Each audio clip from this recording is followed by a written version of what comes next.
Setio, kita akan buka dulu acara kita dengan doa dari Pak Aras. Dipersilakan Pak Aras untuk membuka dengan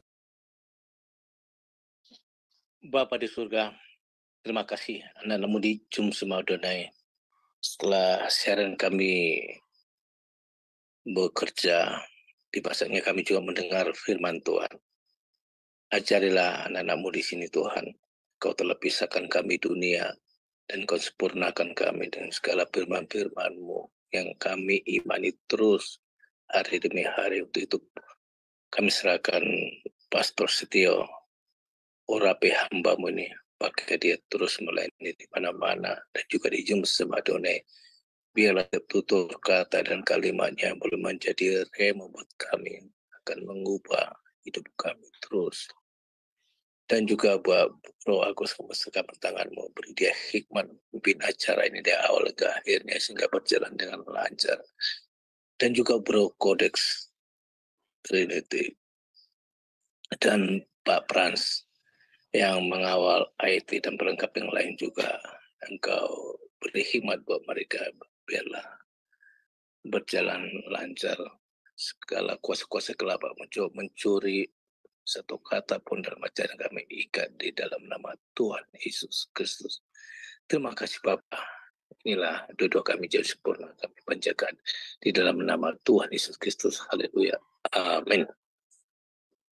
Amin. Terima kasih Pak Aras telah membuka acara kita dengan doa ya. Kita akan meneruskan minggu lalu ya, Kisah Para Rasul. Ini adalah Kisah Para Rasul 5 ayat 12 sampai 14 dengan tema Mission Unstoppable ya dari Pastor Tio. Kita sapa dulu pembicara kita. Shalom Pastor. Shalom Bro Agus. Selamat Ya, Pastor, ini temanya menarik ini dan juga gambarnya menarik ya. Ada misi yang tidak bisa dihentikan gitu loh. Kira-kira seperti itu ya Pastor ya. Kira-kira misi apa itu Pastor? Ya, bisa kasih dikit lah Pastor.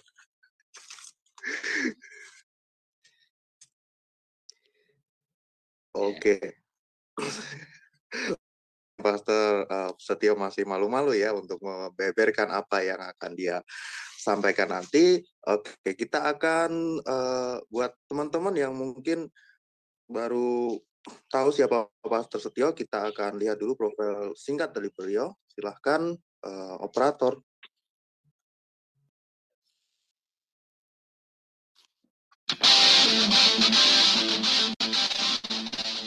Salam, kembali lagi di Sema Adonai. Dan kali ini kita akan memperkenalkan pembicara kita, yaitu Bapak Pendeta Setio Nugroho. Dan berikut adalah profil singkat dari beliau. Saya nama Setio Nugroho di kota Pahlawan, Surabaya pada tanggal 4 Agustus 1996. Riwayat pendidikan. Strata 1, Sarjana Teologi, Sekolah Tinggi Teologi Baptis Indonesia, Semarang. Strata 2, Magister Teologi STT Baptis Bandung.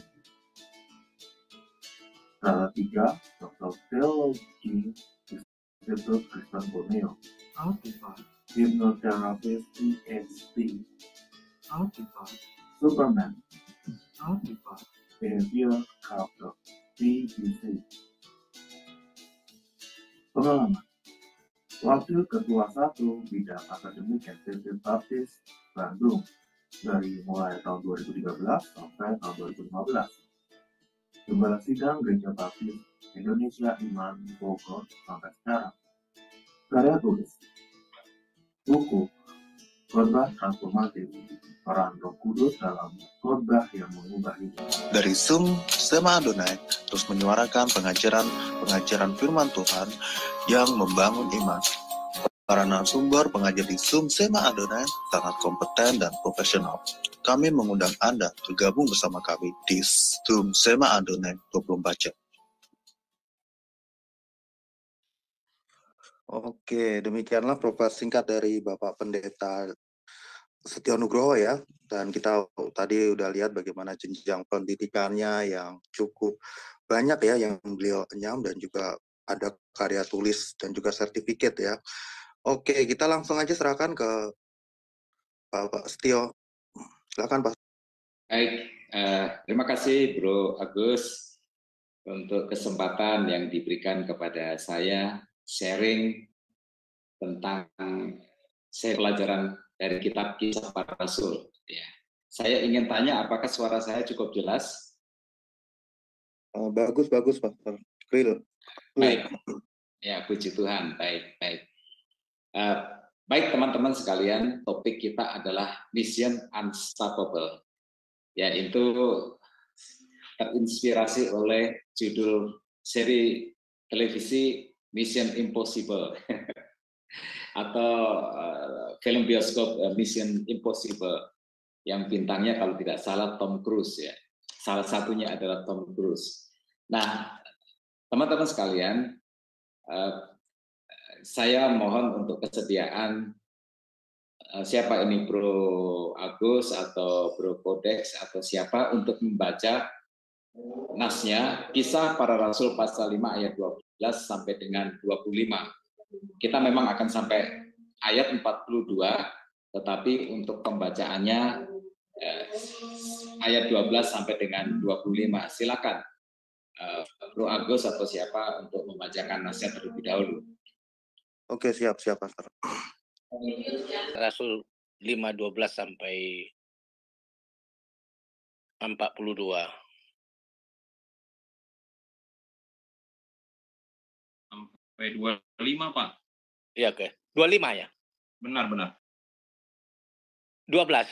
Dan oleh rasul-rasul diadakan banyak tanda dan mujizat di antara orang banyak. Semua orang percaya selalu berkumpul di serambi Salomo dalam persekutuan yang erat. Orang-orang lain tidak ada yang berani menggabungkan diri kepada mereka, namun mereka sangat dihormati orang banyak. Dan makin lama makin bertambahlah jumlah orang yang percaya kepada Tuhan, baik laki-laki maupun perempuan. Bahkan mereka membawa orang-orang sakit keluar ke jalan raya dan membaringkannya di atas balai-balai dan tilam, supaya apabila Petrus lewat setidak-tidaknya bayangan mengenai salah seorang dari mereka. Dan juga orang banyak dari kota-kota di sekitar Yerusalem datang berdundun serta membawa orang-orang yang sakit dan orang-orang yang diganggu oleh roh jahat, dan mereka semua disembuhkan. Rasul-rasul dilepaskan dari penjara 17. Akhirnya mulailah imam besar dan pengikut-pengikutnya, yaitu orang-orang dari mazhab Saduki, bertindak sebab mereka sangat iri hati. Mereka menangkap rasul-rasul itu lalu memasukkan mereka ke dalam penjara kota. Tetapi waktu malam, seorang malaikat Tuhan membuka pintu-pintu penjara itu dan membawa mereka keluar, katanya, "Pergilah, berdirilah di bait Allah dan beritakanlah seluruh firman hidup itu kepada orang banyak." Mereka mentaati pesan itu, dan menjelang pagi masuklah mereka ke dalam bait Allah, lalu mulai mengajar di situ. Sementara itu imam besar dan pengikut-pengikutnya menyuruh mahkamah agama berkumpul, yaitu seluruh majelis tua-tua bangsa Israel, dan mereka menyuruh mengambil rasul-rasul itu dari penjara. Tetapi ketika pejabat-pejabat datang ke penjara, mereka tidak menemukan rasul-rasul di situ. Lalu mereka kembali dan memberitahukan, katanya, "Kami mendapati penjara terkunci dengan sangat rapinya dan semua pengawal ada di tempatnya di muka pintu, tetapi setelah kami membukanya tidak seorang pun yang kami temukan di dalamnya." Ketika kepala pengawal bait Allah dan imam-imam kepala mendengar laporan itu, mereka cemas dan bertanya apa yang telah terjadi dengan rasul-rasul itu. Tetapi datanglah seorang mendapatkan mereka dengan kabar, "Lihat, orang-orang yang telah kamu masukkan ke dalam penjara ada di dalam bait Allah, dan mereka mengajar orang banyak." Demikianlah firman Tuhan. Amin. Puji Tuhan. Terima kasih untuk pembacaannya. Memang kita baca sampai ayat 25 saja, tetapi pembahasan kita, sharing kita sampai ayat 42. Ya, itu hanya untuk menghemat waktu saja. Nah, teman-teman sekalian, Kisah Para Rasul adalah catatan yang jujur tentang kisah pelayanan para rasul. Nah, kita melihat suatu kegigihan yang luar biasa di dalam murid-murid Tuhan Yesus ini melaksanakan tugas amanat agung. Nah, pemberitaan Injil seperti kita ketahui menghasilkan dua respon, yaitu mereka yang menerima dan mereka yang menolak. Mereka yang menyambut pemberitaan Injil itu dan mereka yang tidak menyambut pemberitaan Injil itu. Mereka yang datang untuk bergabung dan mereka yang takut untuk bergabung. Nah, seperti dikatakan di dalam ayat 13 dan ayat yang ke-14, orang-orang lain tidak ada yang berani menggabungkan diri kepada mereka, namun mereka sangat dihormati orang banyak. Dan makin lama makin bertambah jumlah orang yang percaya kepada Tuhan, baik laki-laki maupun perempuan. Nah, lihat, orang-orang yang tidak berani menggabung ini disebut dengan istilah orang-orang lain. Saya suka tertarik dengan istilah ini. Orang-orang yang tidak berani bergabung dengan jemaat mula-mula ini disebut dengan istilah orang-orang lain. Sedangkan mereka yang menggabungkan diri disebut sebagai orang yang percaya. Ya, tentunya percaya kepada Tuhan.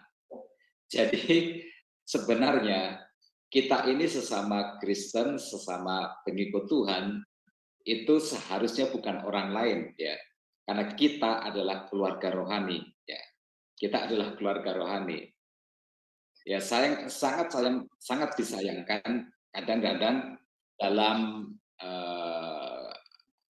keluarga-keluarga Kristen saya pernah mendengar konsep seperti ini, padahal itu dalam konsep keluarga. Saudara ipar itu disebut sebagai orang lain. Saya pernah diajak bicara oleh orang Kristen, ketika dia membicarakan saudara iparnya, dia bilang, kan dia orang lain, Pak. Gitu. Yang keluarga itu ya adik saya atau kakak saya. Gitu. Dan rupanya ada sejumlah orang Kristen yang berkonsep seperti ini. Saya nggak tahu setan mana yang menggilai orang seperti ini, bahwa ipar itu disebut sebagai orang lain.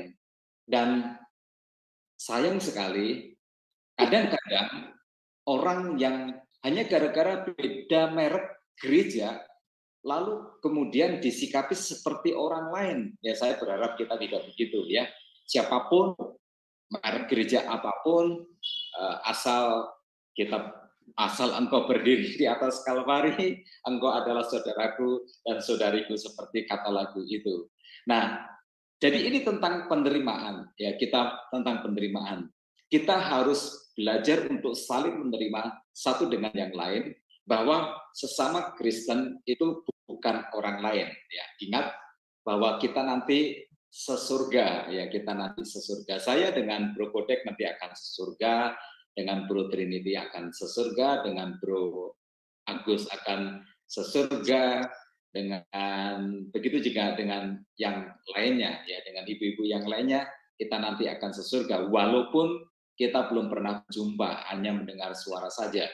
Nah, jadi kita harus sampai kepada satu titik, ya, kita ini sesama Kristen, kita harus sampai satu titik bahwa kita itu sehati sejiwa, seperti yang dikatakan di dalam Kisah Rasul pasal 4 ayat 32 tentang kehidupan jemaat yang mula-mula. Nah, teman-teman sekalian, topik kita adalah Mission Unstoppable, ya, misi yang tidak bisa dihentikan. Nah, pesan terakhir Tuhan Yesus sebelum Tuhan Yesus naik ke surga adalah bahwa next, kamu akan menerima kuasa kalau Roh Kudus turun ke atasmu, dan kamu akan menjadi saksiku di Yerusalem dan Yudea dan Samaria dan sampai ke ujung bumi. Ya. Kita punya sebuah misi yang disebut sebagai misi amanat agung. Memenangkan jiwa, membawa orang-orang yang belum percaya kepada Tuhan Yesus, mengabarkan kabar baik ini, bukan hanya di Yerusalem, bukan hanya di seluruh Yudea, bukan hanya di Samaria, tetapi sampai ke ujung bumi. Dan itu berarti misi ini tidak boleh berhenti. Ya, tidak boleh berhenti. Harus terus-menerus mengalir, terus-menerus menggelinding. Ya, jangan sampai kalah dengan Rolling Stone. Saya pernah membaca sebuah artikel mungkin tahun 90-an, ya dia bilang Rolling Stone akan terus batunya itu akan terus menggelinding sampai seluruh dunia ini mendengar tentang mereka. Nah, apalagi ini amanat agung ya. Membawa orang-orang yang belum percaya kepada Tuhan Yesus itu adalah sebuah misi yang harus terus-menerus dilakukan dan gak boleh bisa dihentikan oleh apapun juga. Nah, untuk itulah gereja ada. Misi tidak boleh berhenti. Tuhan Yesus pernah berjanji kepada Petrus. Pada waktu itu Tuhan Yesus bertanya kepada Petrus, Simon, menurut orang-orang siapakah aku ini? Lalu kemudian Petrus berkata, ada yang berkata bahwa engkau adalah Mesias, ada yang berkata bahwa engkau adalah Elia, ada yang berkata bahwa engkau adalah Musa. Nah, kalau begitu siapa aku menurutmu, Simon?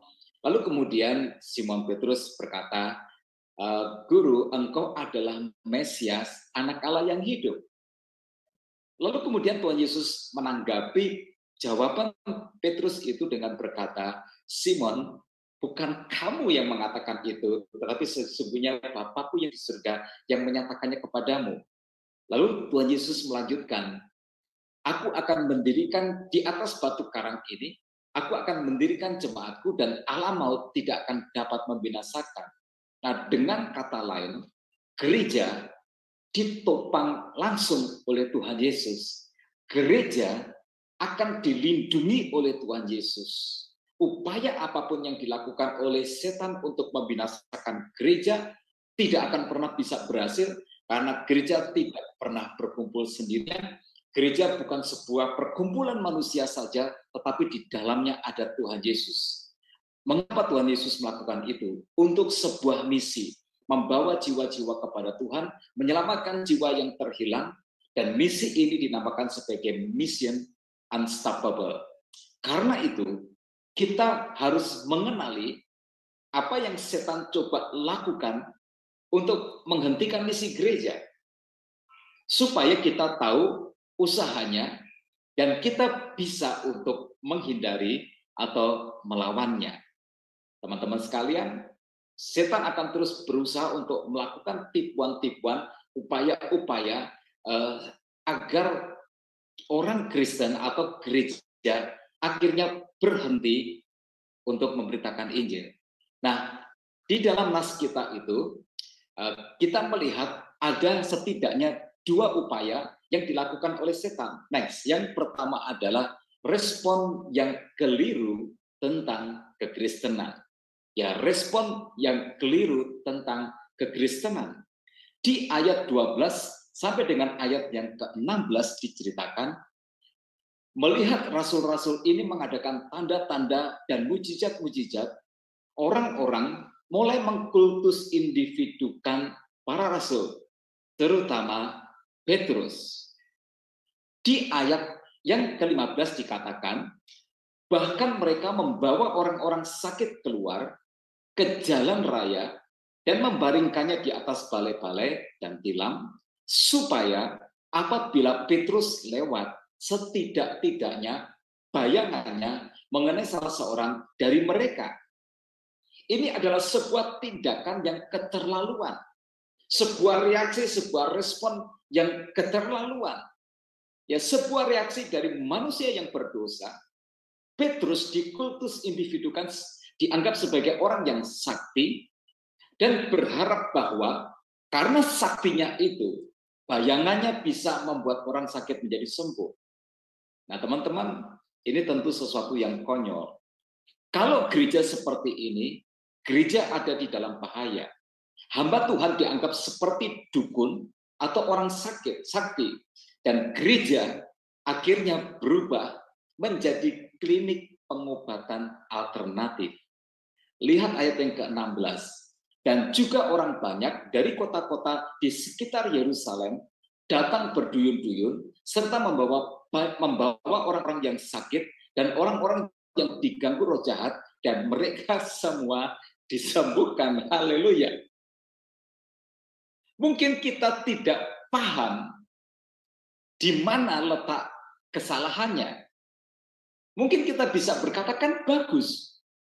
Orang-orang dibawa ke gereja Yang sakit dibawa ke gereja, yang kerasukan setan dibawa ke gereja, lalu kemudian didoakan di dalam nama Yesus dan mereka menjadi sembuh. Kan itu bagus. Ya, di sisi itu memang bagus. Tetapi Tuhan Yesus pernah menghadapi situasi yang apa namanya itu? Dilematis. Ya, ingat cerita tentang Tuhan Yesus membuat mujizat, memberi makan 5.000 orang dengan 5 roti dan 2 ekor ikan. Itu bagus. Itu luar biasa. Itu menyatakan kemuliaan Tuhan. Tetapi ada coba next. Tetapi coba kita lihat satu sisi yang lain, atau kita lihat apa yang bahaya di balik itu semua. Nah, saudara-saudara, apa kata Tuhan Yesus? Apa yang Tuhan Yesus katakan? Melihat orang banyak yang datang kepada Dia untuk menjadi murid Tuhan Yesus. Jadi begini, setelah peristiwa Tuhan Yesus memberi makan 5.000 orang dengan 5 roti dan 2 ekor ikan itu, Tuhan Yesus dicari oleh banyak orang, terutama mereka ingin menjadi murid Tuhan Yesus. Loh, bukankah itu bagus? Kita lihat di balik indahnya mujizat itu. Di dalam Yohanes pasal 6 ayat 25 sampai dengan 27 dikatakan, ketika orang banyak menemukan Yesus di seberang laut itu, mereka berkata kepadanya, Rabi, bila mana engkau tiba di sini? Ayat 26, Yesus menjawab mereka, aku berkata kepadamu, sesungguhnya kamu mencari aku bukan karena kamu telah melihat tanda-tanda, melainkan karena kamu telah makan roti itu dan kamu kenyang. Kemudian ayat yang ke-27, bekerjalah bukan untuk makanan yang akan dapat dirasa, melainkan untuk makanan yang bertahan sampai kepada hidup yang kekal, yang akan diberikan anak manusia kepadamu. Sebab dialah yang disahkan oleh Bapa Allah, yang Bapa Allah dengan meterainya. Lalu Tuhan Yesus banyak berbicara, menjelaskan. Intinya adalah bahwa akibat dari mujizat memberi makan 5.000 orang dengan 5 roti dan 2 ekor ikan itu, ada dampak negatif. Orang-orang memberi reaksi yang keliru atas peristiwa mujizat itu. Tuhan Yesus kemudian bicara banyak hal, lalu sampai kepada ayat 60, sesudah mereka mendengar semuanya itu, banyak dari murid-murid Yesus yang berkata, perkataan ini keras, siapakah yang sanggup mendengarnya? Lalu kemudian di ayat 66 dikatakan, mulai dari waktu itu banyak murid-muridnya mengundurkan diri dan tidak lagi mengikut Dia. Nah, teman-teman, Tuhan Yesus berkata seperti itu karena orang-orang banyak itu datang dengan motivasi yang salah. Mereka ingin menjadi murid Yesus karena Tuhan Yesus bisa menggandakan 5 roti dan 2 ekor ikan itu sehingga cukup untuk memberi makan 5.000 orang. Itu baru roti dan baru ikan. Bukankah itu ajaib? Bukankah itu dahsyat? Bukankah itu indah? Bukankah itu luar biasa? Apanya yang salah dengan itu semua? Mengapa Tuhan Yesus menegur mereka? Kamu datang karena kamu melihat, kamu mengalami, kamu perutmu kenyang dengan peristiwa 5 roti dan 2 ekor ikan itu diandakan hingga cukup menjadi 5.000 orang. Orang-orang ini melihat Yesus itu seperti dukun pesugihan. Kalau makanan bisa digandakan, bayangkan kalau itu uang, bisa digandakan. Bayangkan kalau itu harta, bisa digandakan. Lalu kemudian mereka berbondong-bondong datang dengan motivasi yang keliru. Mereka ingin menjadi murid Yesus yang bisa mengadakan mujizat, yang bisa menggandakan perkara-perkara duniawi. Dan kita tidak menyadari sisi yang seperti itu. Setan membuat manusia memberi reaksi yang keliru. terhadap mukjizat yang dinyatakan oleh para rasul, bahkan oleh Tuhan Yesus sendiri. Ini yang terjadi dengan banyak orang ini. Mereka membawa kepada rasul-rasul orang-orang sakit untuk disembuhkan. Dan memang sembuh, karena memang nama Yesus adalah nama yang penuh kuasa. Haleluya. Nggak ada yang salah dari segi itu. Tetapi segera setelah itu, Tuhan izinkan aniaya yang besar, yang memporak-porandakan jemaat yang mula-mula ini, yang membuat mereka terpaksa lari pontang-panting menyelamatkan diri keluar negeri, berdiaspora, lalu bubarlah klinik pengobatan alternatif yang terjadi itu. Teman-teman, lalu gereja kembali dimurnikan oleh Tuhan sebagai pusat barat Injil. Bayangkan, kalau kita lihat pasal 6 yang terakhir, di perikop yang terakhir, dan kemudian pasal 7 dan seterusnya, kita melihat penganiayaan yang luar biasa, dan Stefanus dirajam dengan batu sampai mati. Dan orang-orang Kristen, pengikut Yesus, murid-murid Tuhan Yesus, gereja mula-mula ini, lalu kemudian berdiaspora, melarikan diri ke luar negeri. Klinik itu terpaksa harus tutup, klinik pengobatan alternatif. Andai kata Tuhan tidak izinkan penganiayaan itu terjadi, mana ada pemberitaan Injil sampai ke Yudea, Samaria, bahkan sampai ke ujung bumi. Mission unstoppable. Amanat agung tidak boleh berhenti. Amanat agung tidak boleh dibelokkan dan tidak akan pernah bisa dihentikan. Oleh sebab itu, berhati-hati dengan respon yang keliru yang membuat kita tidak berpikir lagi untuk memberitakan Injil, membawa jiwa kepada Tuhan Yesus. Ya, saya menyatakan ini, teman-teman, berdasarkan penggalian Alkitab. Saya tidak anti mukjizat. Mukjizat masih terjadi sampai sekarang ini. Saya tidak anti kuasa di dalam nama Yesus. Kita kalau sakit berdoa, orang lain kalau sakit berdoa di dalam nama Yesus, dan orang itu disembuhkan, itu terjadi sampai sekarang ini.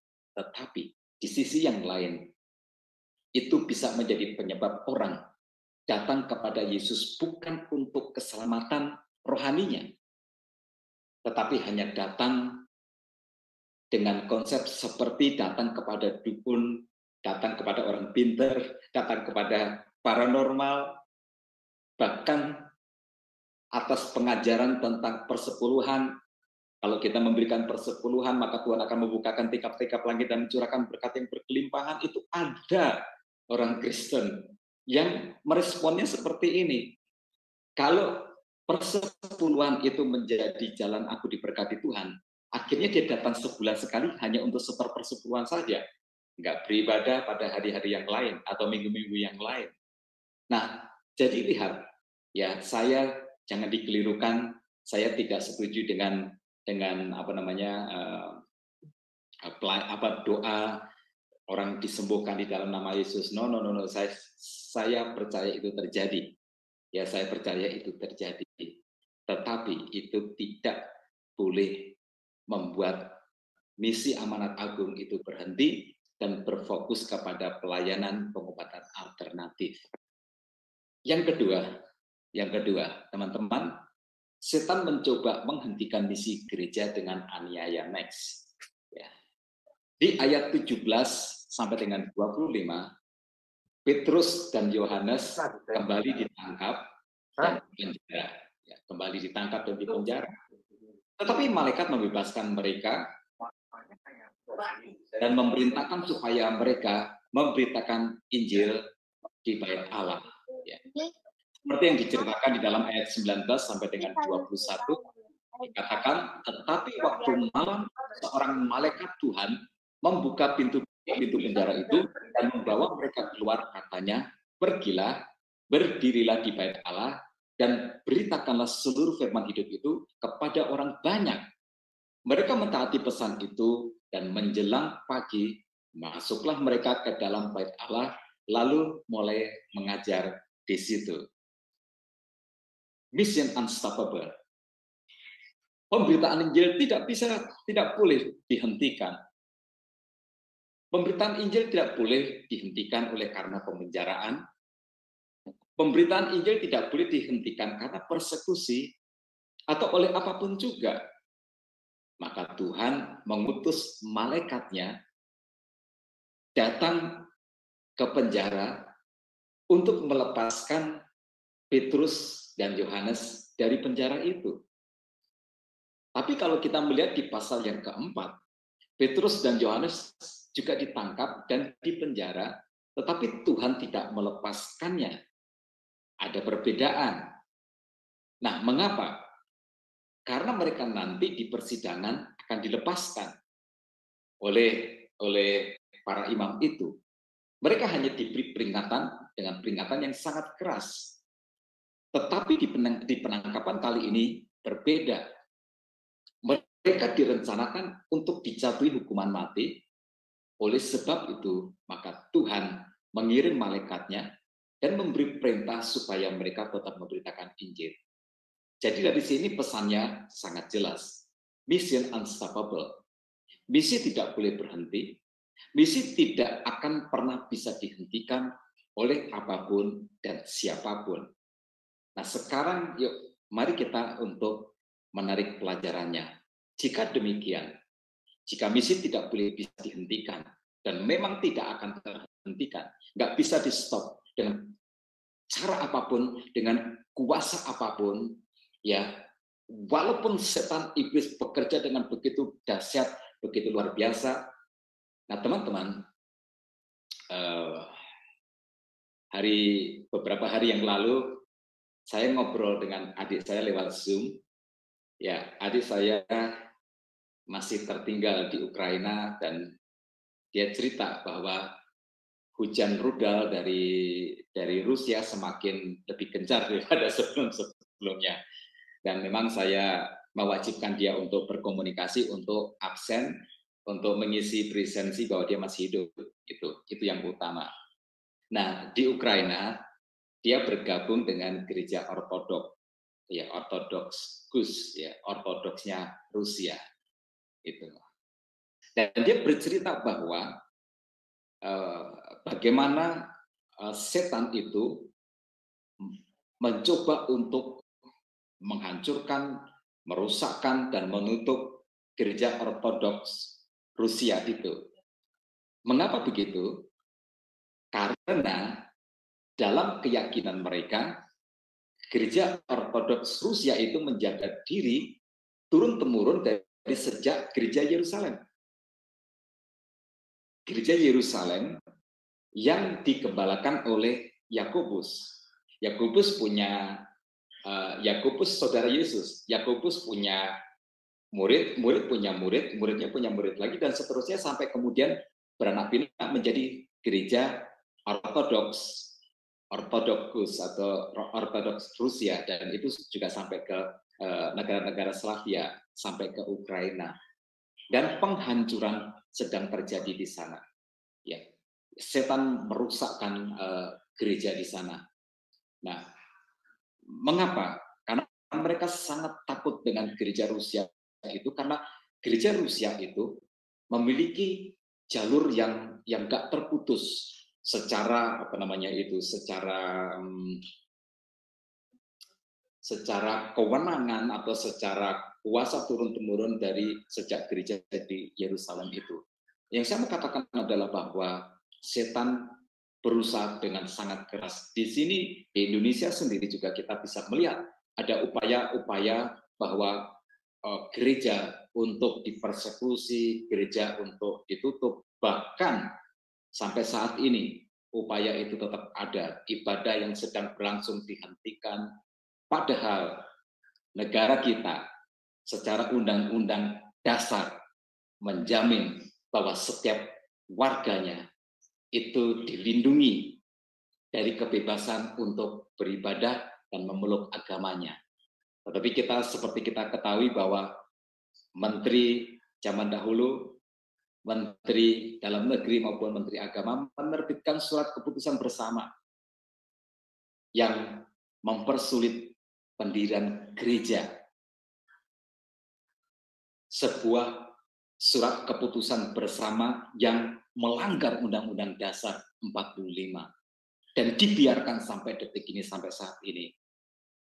Yaitu adalah sebuah upaya dari setan. Nah, kalau begitu, kita yang memiliki spirit mission unstoppable, ya amanat agung nggak boleh berhenti. Ya, amanat agung pemberitaan Injil harus unstoppable, nggak bisa dihentikan. Apa yang harus kita lakukan? Kita menarik pelajarannya. Yang pertama, kita harus punya effort yang luar biasa. Next, kita harus punya effort yang luar biasa. Nah, effort itu didefinisikan sebagai sebuah upaya mengerahkan segala tenaga, baik fisik maupun mental, untuk melakukan sesuatu atau untuk menyelesaikan sesuatu. Saya ulangi sekali lagi. Effort didefinisikan sebagai sebuah upaya mengerahkan segala tenaga, baik fisik maupun mental, untuk melakukan sesuatu atau menyelesaikan sesuatu. Jadi effort adalah upaya yang keras, usaha yang lebih daripada biasa-biasa saja. Nah, kalau begitu teman-teman sekalian, mengikut Tuhan harus dengan effort. Melayani Tuhan harus dengan effort. Bergereja itu harus dengan effort. Dan ini yang ditunjukkan baik oleh jemaat mula-mula maupun para rasul ini. Mereka memiliki effort yang luar biasa. Bayangkan, di ayat yang ke-12 dikatakan bahwa mereka setiap hari berkumpul untuk bersekutu. Bahkan ayat 12 mengatakan selalu berkumpul. Nah, kata selalu itu berarti bahwa tidak pernah tidak pernah absen, tidak pernah libur, tidak pernah bermalas-malasan, dan tidak pernah beralasan. Ini menunjukkan sebuah semangat yang luar biasa. Jika semangatnya sebesar ini, walau nanti akan ada aniaya besar-besaran, semangat mereka di dalam mengikut Tuhan dan memberitakan Injil sampai kepada titik tidak akan bisa lagi dipadamkan. Mission unstoppable. Jadi, jika kita punya effort, ada upaya yang keras dalam mengikut Tuhan dan melayani Tuhan, maka ini dampak psikologisnya yang akan terjadi. Kita akan merasa sayang sekali jika harus berhenti di tengah jalan. Karena kita melakukannya dengan sepenuh hati. Karena kita habis-habisan mengasihi Tuhan, mencintai pekerjaan Tuhan, mencintai pemberitaan Injil. Jadi teman-teman sekalian, semua mereka yang mundur di tengah jalan adalah mereka yang hanya setengah-setengah di dalam mengikut Tuhan dan di dalam melayani Tuhan.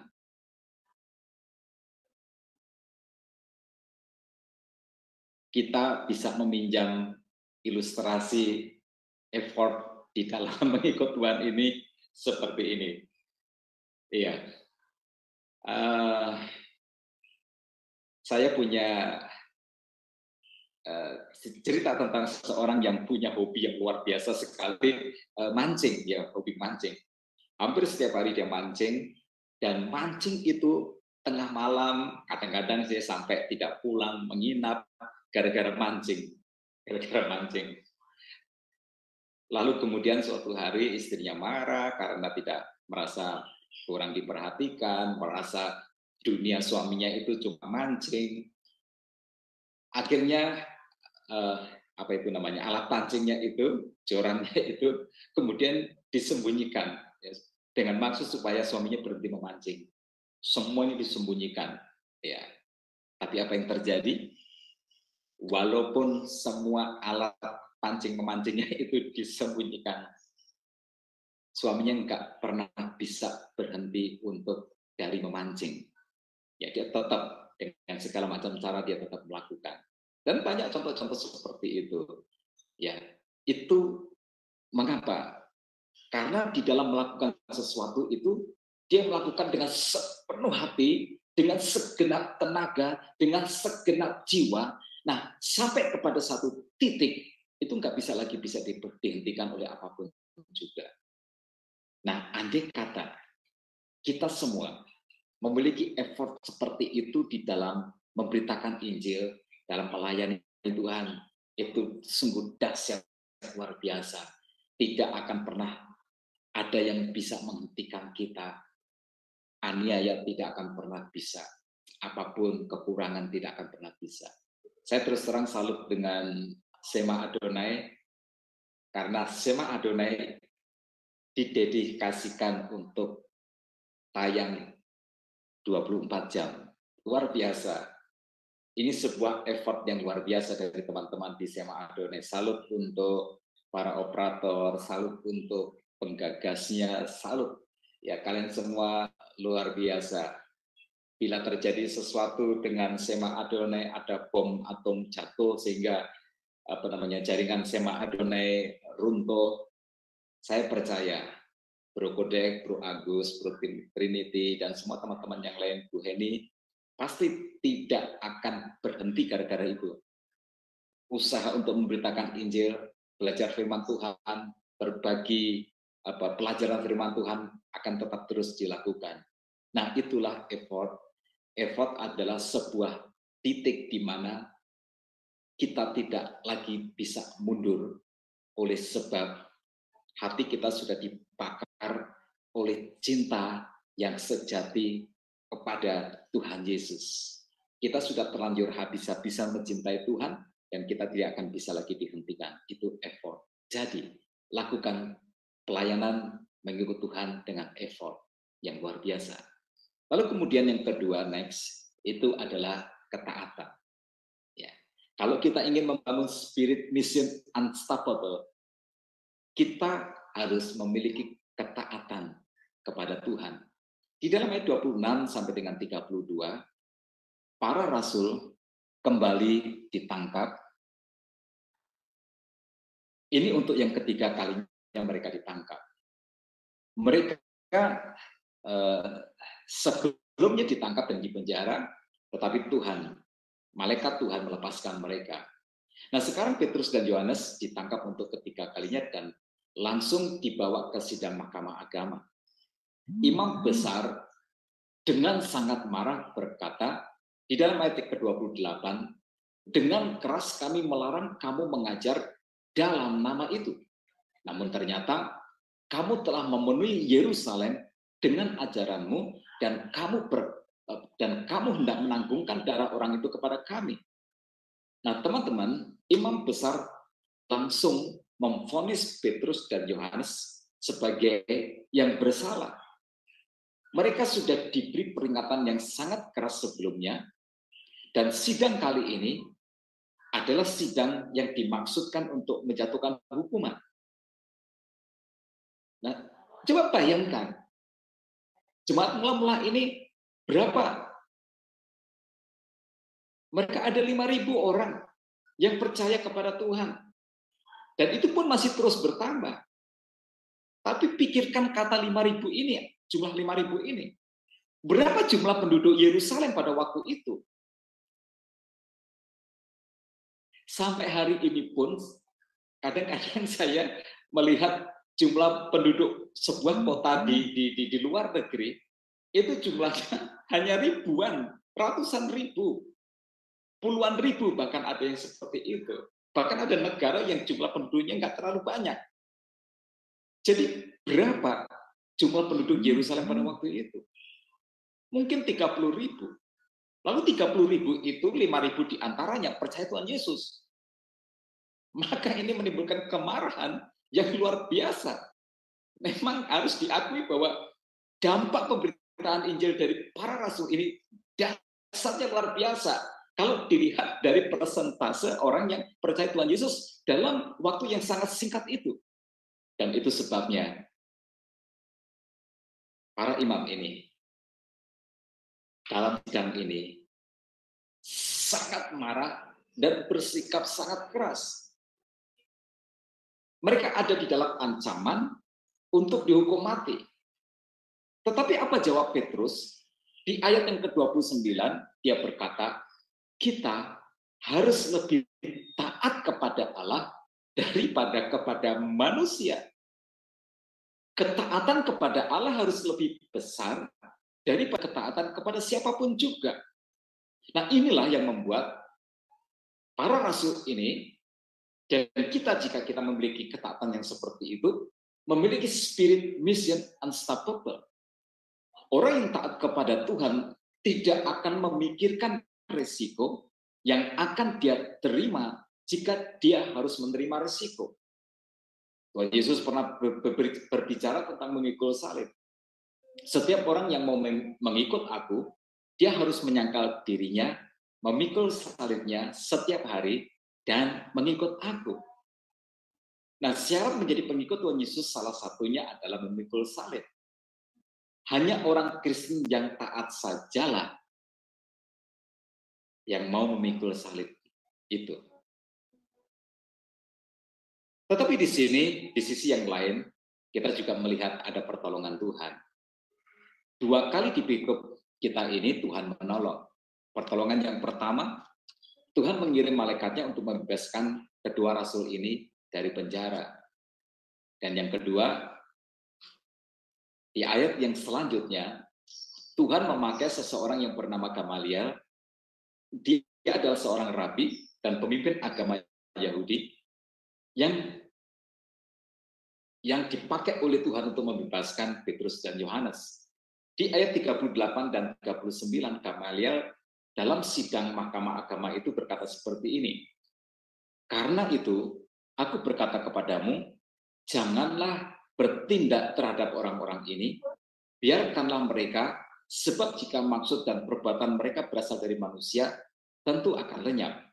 Tetapi, kalau berasal dari Allah, kamu tidak akan dapat melenyapkan orang-orang ini, mungkin ternyata juga nanti bahwa kamu melawan Allah.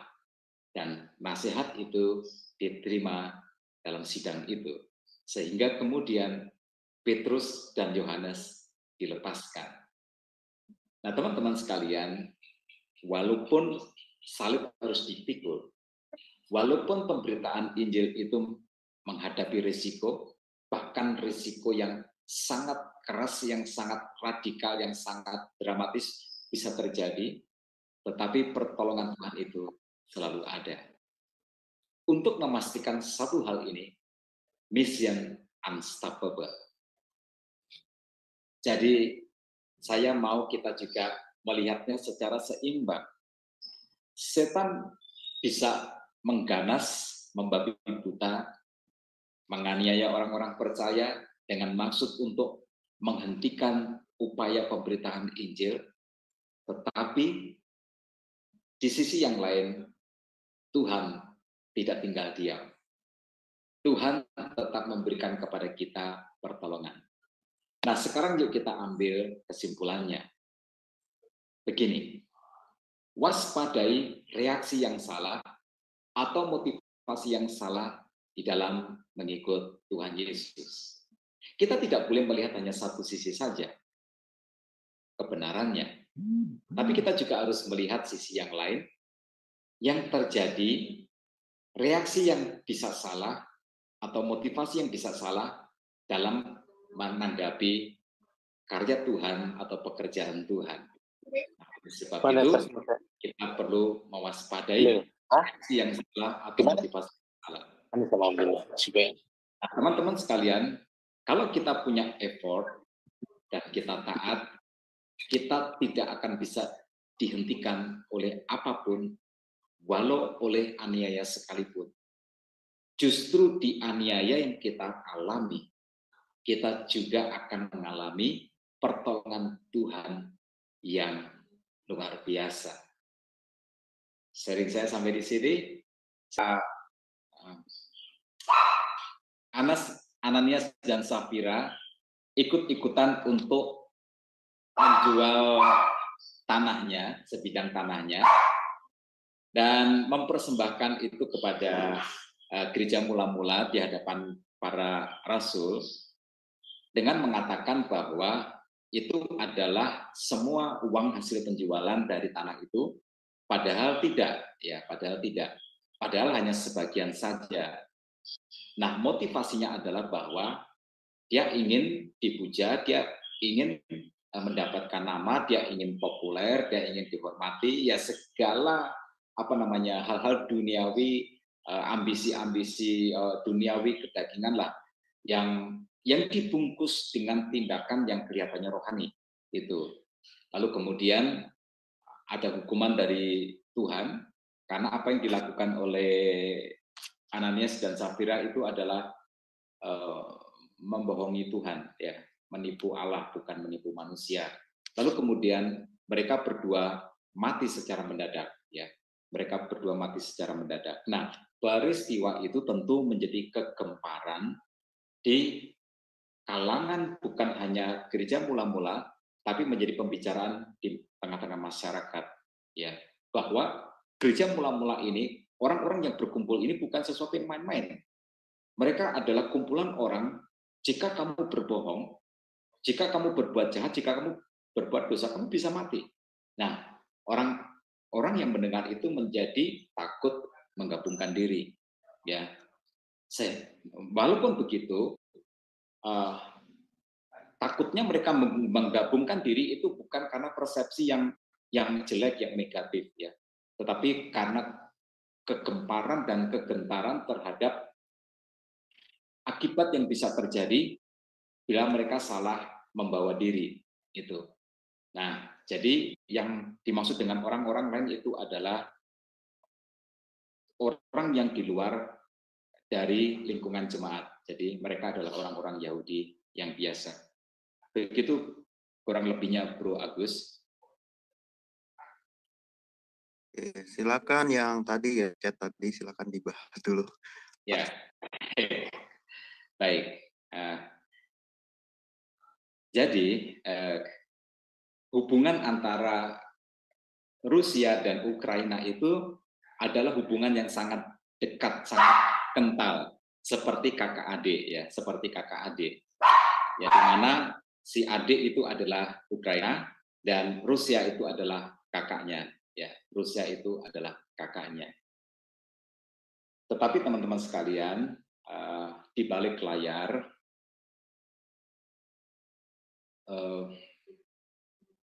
perang antara, belum perang ya sebenarnya, itu adalah ekspansi, itu adalah operasi militer, ya, karena belum sampai kepada perang, ya, aslinya itu belum sampai kepada perang, ya, karena Rusia itu baru berperang bila mereka menerbitkan undang-undang untuk berperang, dan sampai hari ini belum terbit undang-undang untuk berperang. Jadi apa yang dilakukan oleh Rusia itu adalah sebuah operasi militer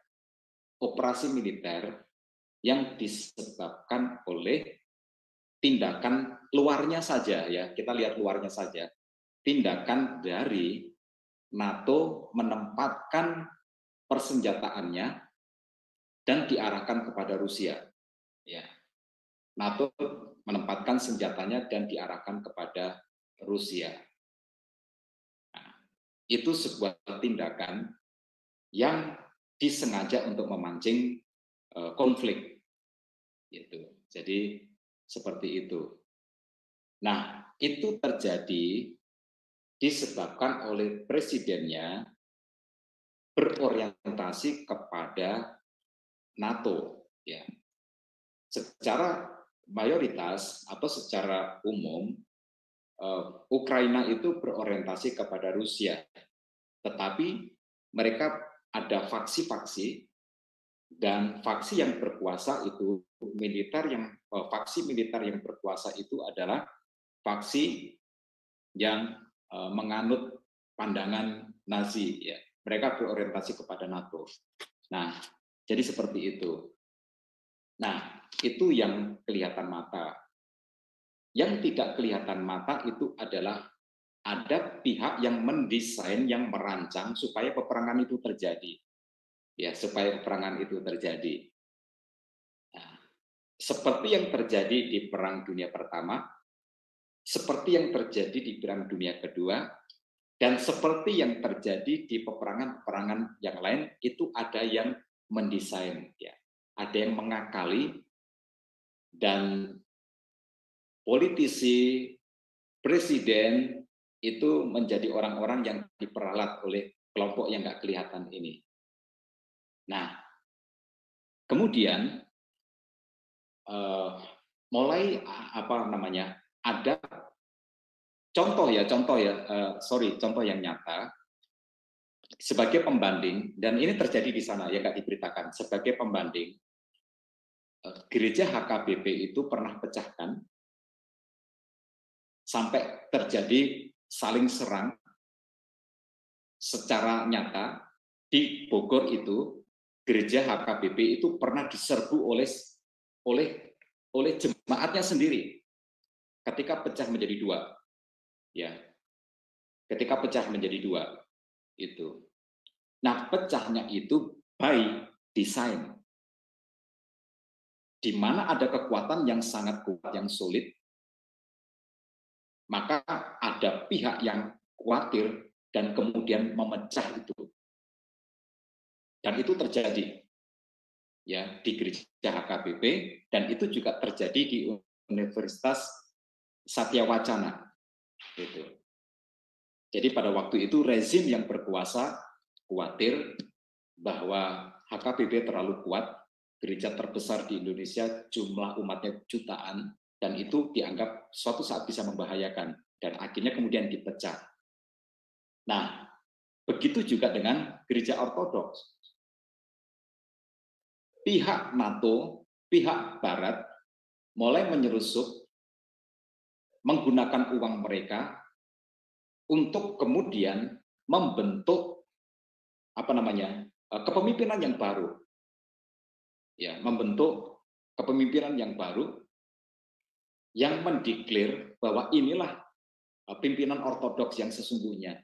Dan kemudian terjadi penyerangan kepada kepemimpinan yang resmi, ya, kepada kepemimpinan yang resmi. Enggak terberitakan di sini bahwa gereja ortodoks itu diserbu, ya, pastornya diusir, ya. Mereka yang yang sah ini kan dengan yang Rusia itu kan satu jalur, ya, satu jalur gitu. Dan mereka terus dicekokin oleh dihasut supaya membenci Rusia, sehingga akhir-akhir ini kebencian Ukraina terhadap Rusia itu sangat membesar, ya, karena korban dari Ukraina itu sangat banyak sekali, ya, sangat banyak sekali. Jadi kenapa terjadi seperti itu? Itu tidak terjadi secara alami, tapi ada tangan yang bekerja yang tidak kelihatan, yang menciptakan konflik itu, ya, yang menciptakan konflik itu dengan sengaja dan dengan keuntungan keuangan. Ingat, perang tidak pernah terjadi dengan sendirinya. Kalau kita berpikir secara simpel sederhana, ketika terjadi peperangan, siapa yang diuntungkan? Siapa yang diuntungkan? Ketika terjadi peperangan, siapa yang diuntungkan? Pedagang senjata. Itu bisa ratusan triliun. Seperti pandemi ini, COVID ini. Ini terjadi karena peristiwa alamiah? No. Ada yang menciptakan virus itu, yang kemudian disebarkan. Dengan tujuan apa? Untuk Indonesia saja, mengeluarkan uang membeli vaksin itu triliunan. Ada pihak-pihak yang mengambil keuntungan dari itu semua. Itu sebabnya Menteri Terawan itu bikin anti vaksin itu nggak bisa tembus. Vaksin Nusantara itu nggak bisa tembus karena itu masalah bisnis. karena itu masalah bisnis. Jadi di balik itu ada yang mendesain, by design. Ya, by design. Ya. Ada tangan yang mencoba menghancurkan dunia ini, ada tangan yang mencoba untuk menghancurkan gereja, dan mereka untuk sementara ini berhasil. Orang Ukraina yang mayoritas adalah Kristen Ortodoks akhirnya membenci orang Rusia yang mayoritas juga Kristen Ortodoks. Itu kira-kira Bro Agus. Oke, apa Pastor ya. Oke, tadi mudah-mudahan bisa menjawab apa yang ditanyakan oleh Pak Ceder ya. Tapi sebenarnya bisa nambahin dikit ya Pak ya. Di antara sebenarnya kan dari mulai abad ke-10 ya, kepatriarkan mereka kan satu, mereka Kievan Rus ya, mereka antara orang Kiev sama orang Rusia itu adalah satu. Dan kepatriarkan mereka itu sebenarnya adanya di ibu kota Ukraina sekarang apa? Kiev ya, ada di Kiev ya. Kemudian pindah ke Moskow gitu kan. Sebenarnya juga masih sama-sama gitu kan, jalurnya masih situ-situ aja. Ya, dan akhirnya terjadi seperti itu. Dan tapi apakah mungkin ini ada semacam itu Pak, aneksasi gitu ya, aneksasi Rusia ke Ukraina gitu kan, pengen mencaplok wilayah tersebut untuk menjadikan mereka bagiannya seperti halnya ketika Perang Dunia II, Jerman nyaplok Austria gitu loh. Bukan. Rusia tidak mau melakukan itu. Oke, lanjut selanjutnya. Karena Ukraina itu sudah bagian dari Rusia.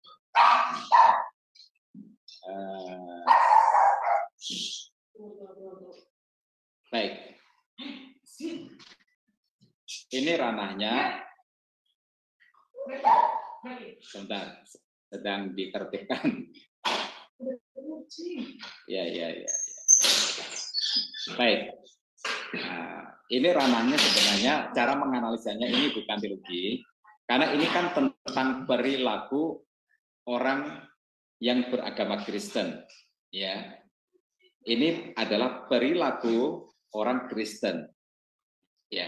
Kalau demikian, mari yuk kita dekati dari sudut pandang ini, yaitu psikologi agama, ya psikologi agama, ya.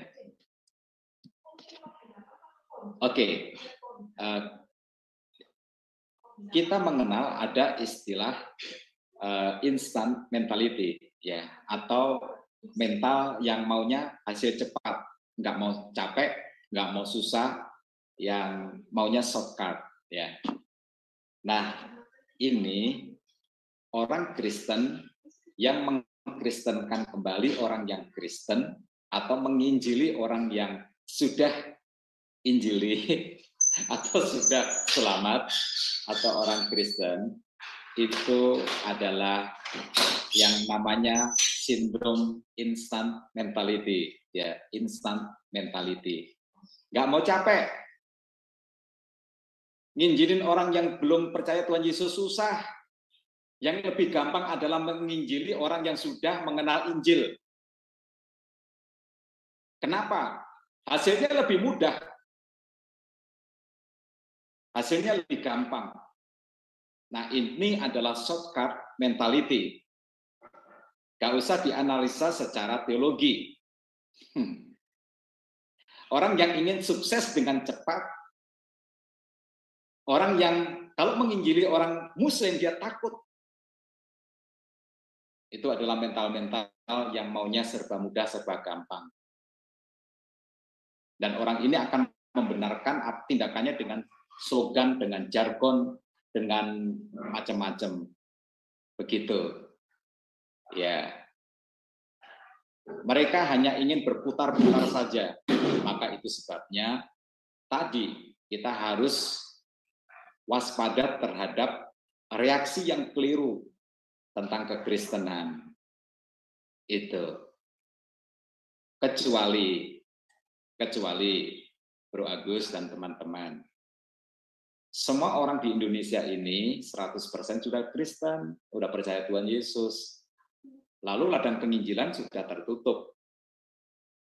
Tapi kita harus tetap memberitakan firman Tuhan.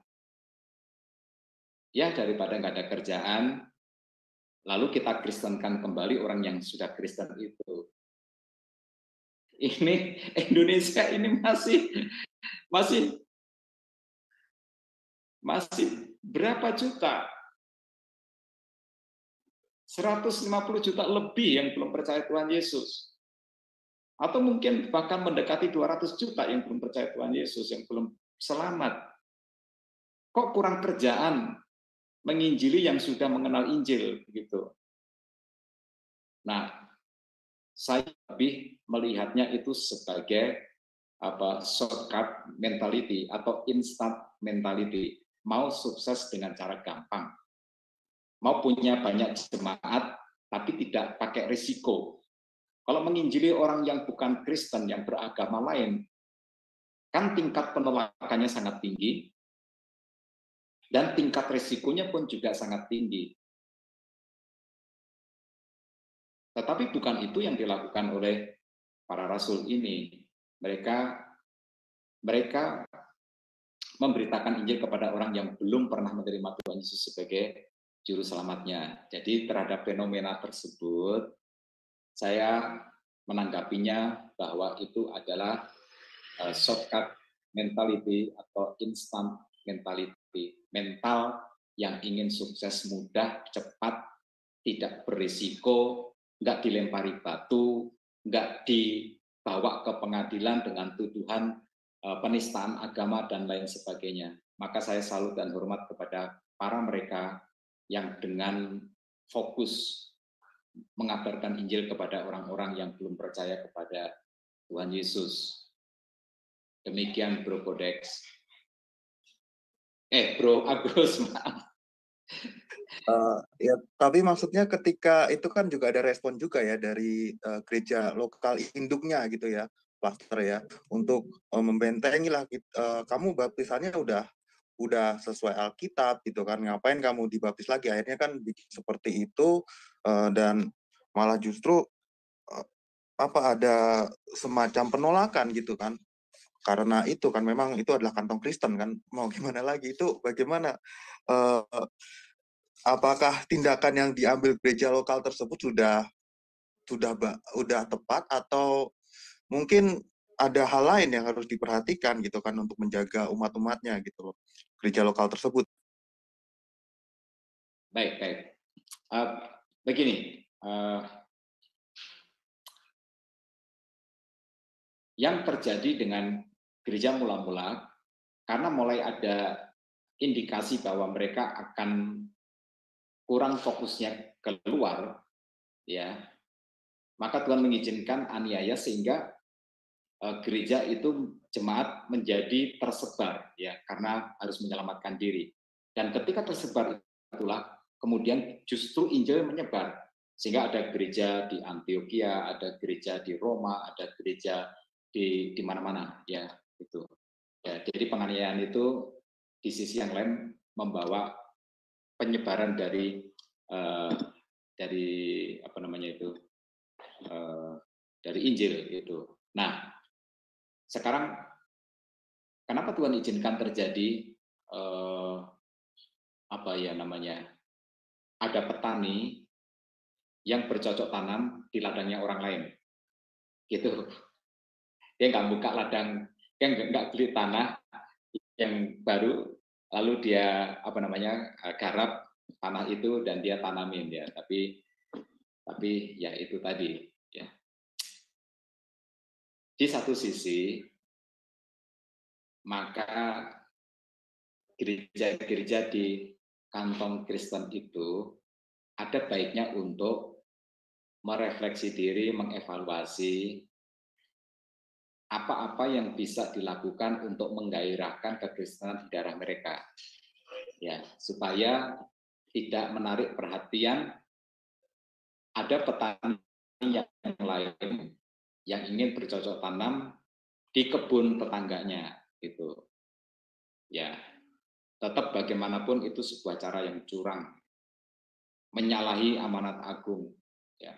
Pergi beritakan kepada semua orang yang belum percaya Tuhan Yesus supaya mereka itu diselamatkan, yang belum selamat itu diselamatkan. Gitu. Kamu kok menyibukkan diri menginjili orang yang sudah mengenal Injil, yang sudah diselamatkan, gitu. Nah, kalau teologisnya memang itu salah kalau menurut saya, gitu. Itu salah. Apapun yang disebabkan baptisanmu enggak sesuai dengan Alkitab, itu cuman alasan untuk membenarkan tindakannya itu. Itu sesuatu yang sifatnya lebih ke diplomatis daripada teologis, gitu. Diplomatis daripada teologis. Kalau enggak, itu ya namanya pemikiran ideologis, bukan pemikiran teologis.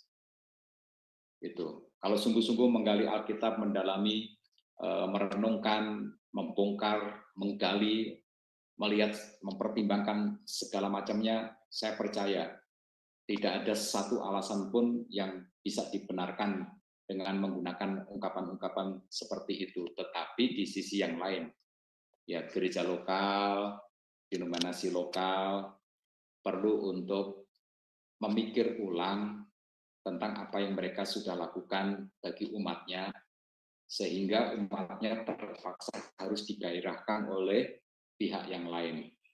Saya lebih senang begini, Bro Agus, kalau memang niatan dia itu adalah mengobarkan kekristenan dari kantong Kristen yang kurang berkobar, ya setelah itu dia suruh mereka kembali ke gereja mereka masing-masing. Tapi kan biasanya tidak. Biasanya dari hasil itu kemudian mereka buka gereja cabang dari gereja mereka itu. Ya, intinya adalah sama. Intinya adalah mereka bereaksi yang salah terhadap perintah amanat agung itu. Perintah amanat agung itu satu, orang yang belum diselamatkan, diselamatkan.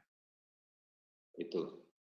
Selain daripada itu adalah sesuatu yang nggak pas, ya, nggak salah. Ada banyak hal, Bro Agus, yang kita kalau gali ke dalam, kita banyak informasi bahwa terjadi hal-hal yang nggak sesuai. Ya, ada buah-buah yang nggak sesuai dari kegiatan-kegiatan yang semacam itu. Tapi memang informasi-informasi itu biasanya tidak dibawa keluar, ya, karena itu sama dengan mengumumkan keburukan kekristenan di lingkungan di mana mayoritas itu tidak Kristen, gitu. Jadi itu menjadi dilema buat kita semua. Ya, saya ambil contoh adalah tulisan Dahlan Iskan tentang seorang tokoh besar gereja yang termasuk gedungnya terbesar di Indonesia, yang nilainya sangat fenomenal. Nah, Dahlan Iskan adalah seorang wartawan senior, jadi dia menginvestigasi. Dan saya baca tulisannya itu. Dan memang saya juga nggak apa-apa apabila tulisan itu seandainya tidak dipublish, itu juga tidak apa-apa. Tapi di balik kemuliaan yang dimiliki, kebesaran yang dimiliki orang tersebut, hamba Tuhan tersebut, ternyata ada buah-buah yang tidak sesuai, yang mayoritas orang Kristen tidak mengetahuinya, kecuali membaca tulisan dari investigasi dari Dahlan Iskan itu. Jadi demikian, Bro Agus, kita dinilai oleh Tuhan, ya, karena cara manusia menilainya terbatas. Kita dinilai oleh Tuhan. Manusia itu, ya, seperti orang-orang di Kisah Para Rasul tadi, begitu noraknya mereka, sehingga mereka membawa orang-orang sakit di pinggir jalan, dan mereka berpikir dengan kena bayangan dari Rasul Petrus, maka penyakit mereka menjadi sembuh. Alkitab tidak menyebutkan bahwa mereka sembuh, Alkitab juga tidak menceritakan bahwa itu disuruh oleh para rasul. Tapi itu adalah sebuah reaksi norak kampungan dari orang-orang yang pikirannya itu sangat dukun istis, gitu. Ya, sangat dukun istis, gitu. Nah, demikian juga dengan fenomena yang baru-baru ini terjadi, viral, geger, ada orang petani yang bercocok tanam di kebun tetangganya gitu, ya itu tidak tepat.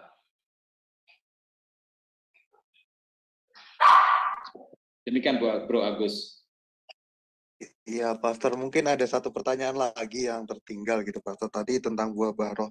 Ada seorang, mungkin beberapa lah gitu kan, beberapa pendeta atau ya kita sebut aja pendeta ya gitu kan, yang mengklaim kalau gini, Pastor, buah bara roh itu ditentukan oleh seberapa banyak yang dia baptis. Itu bagaimana pendapat Pastor tentang orang yang berkata demikian? Ngarang sendiri. Buah roh itu sudah ditulis dalam Galatia pasal 5. Alkitab sudah menjelaskan, kalau seperti itu ngarang sendiri.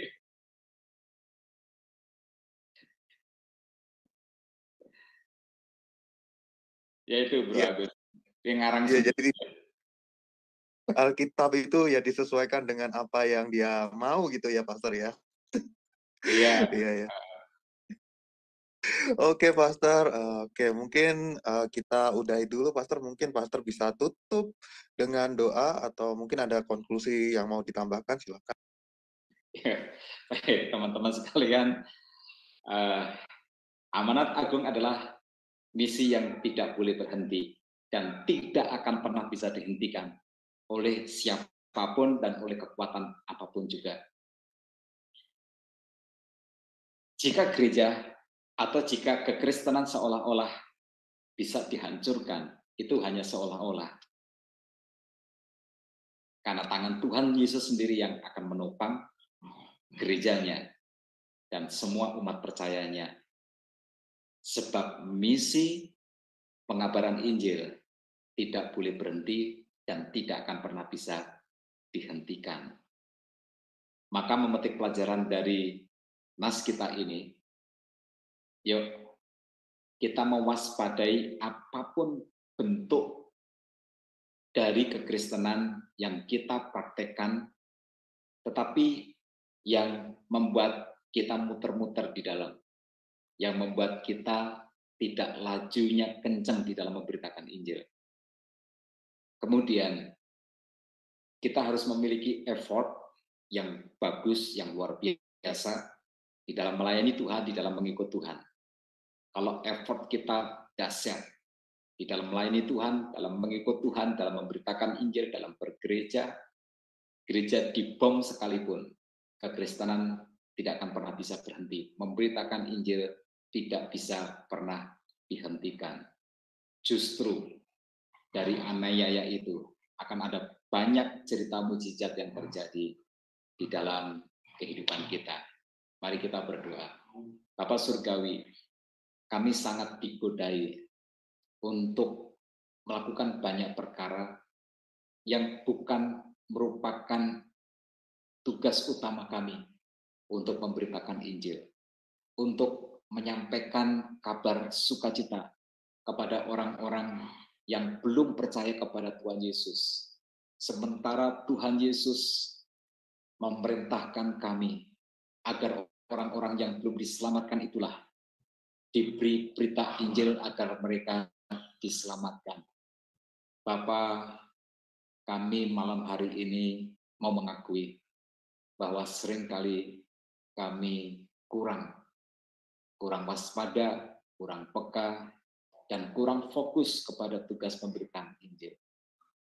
Tetapi kami bersyukur bahwa kami diingatkan bahwa pemberitaan Injil tidak boleh berhenti dan tidak akan pernah bisa dihentikan oleh siapapun dan oleh kekuatan apapun.